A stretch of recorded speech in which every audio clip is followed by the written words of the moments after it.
Welcome back to be alert. నేరం జరిగిన ప్రతిసారి నేరస్తుల విషయంలో ఒక మాట వినబడుతుంది. వాళ్ళు మైనర్లా, మేజర్లా? తప్పు చేయడానికి ఒక ఏజ్ అంటూ ఉంటుందా? చాలా విషయాల్లో పెద్దవాళ్ళ కంటే అడ్వాన్స్డ్గా ఉంటున్నారు పిల్లలు. మరి పిల్లలు చేసేవి నేరాలుగా కాకుండా, వారిని శిక్షార్హులుగా కాకుండా మైనర్లుగా భావించడం ఎందుకు? అసలు మీకు తెలుసా, మహిళలు అమ్మాయిలను వేధించడంలో మైనర్లుగా పిలువబడుతున్న అబ్బాయిలే ఎక్కువగా ఉంటున్నారని తెలంగాణ షీ టీమ్స్ అబ్జర్వేషన్లో బయటపడిన షాకింగ్ ఫ్యాక్ట్ ఇది. మహిళల పట్ల అసభ్యంగా ప్రవర్తిస్తున్న పోకిరీలపై షీ టీమ్స్ పోలీసులు నిఘా ఉంచారు. బస్టాప్లు, ముఖ్యమైన ప్రదేశాలలో ఎవరైతే మహిళలు, యువతులు, బాలికల పట్ల అనుచితంగా ప్రవర్తిస్తున్నారో వారిపై కేసులు నమోదు చేసి వీడియోలతో సహా కోర్టులో హాజరుపరుస్తున్నాయి షీ టీమ్స్. రద్దీగా ఉండే ప్రదేశాలలో మహిళల పట్ల అసభ్యంగా ప్రవర్తించడం, అమ్మాయిలపై వెకిలి చేష్టలు, అఘాయిత్యాలకు పాల్పడటం వంటి ఘటనలు తరచూ జరుగుతుండటంతో నిఘాను పెంచారు. అమ్మాయిలను, మహిళలను వేధించే వారిలో మైనర్లు ముందు వరుసలో ఉంటున్నారు. మైనర్లే మహిళలను ఎక్కువగా వేధిస్తున్నారని నివేదికలు చెబుతున్నాయి. మైనర్లు మహా ముదుర్లుగా మారిపోయారని అధికారులు చెబుతున్నారు. అంతేకాదు, ఈ మైనర్లు ఎక్కువగా లైంగిక వేధింపులతో పాటు చిత్రహింసలకు గురి చేస్తున్నారని పోలీసులు తేల్చారు. గత 6 నెలల కాలంలో జరిగిన నేరాలపై షీ టీమ్స్ రివ్యూ చేసింది. దాదాపు 2000 మంది మైనర్లను ఇప్పటి వరకు పోలీసులు పట్టుకున్నారు.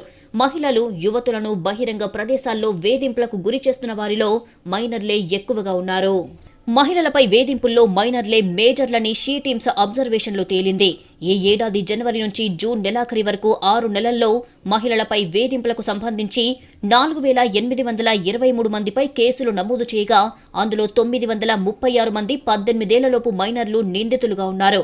19 నుంచి 25 ఏళ్ల మధ్య ఉన్నవారు 2630 మంది, 26 నుంచి 35 ఏళ్ల మధ్య ఉన్నవారు 991 మంది, 36 నుంచి 50 ఏళ్ల మధ్య ఉన్నవారు 221 మంది, 50 ఏళ్లు పైబడిన వారు 45 మంది ఉన్నట్టు షీ టీమ్స్ లెక్కలు చెబుతున్నాయి.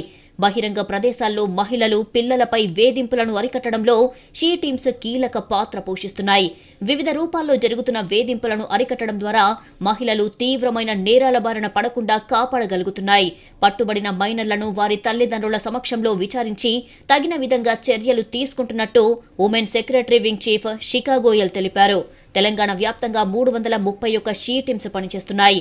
ఈ బృందాలు చురుకైన చర్యలు, సాంకేతిక ఏకీకరణ ద్వారా బహిరంగ ప్రదేశాల్లో వేధింపులు, దుర్వినియోగ సంఘటనలు పర్యవేక్షించడం, పరిష్కరించడంపై దృష్టి సారిస్తున్నాయి.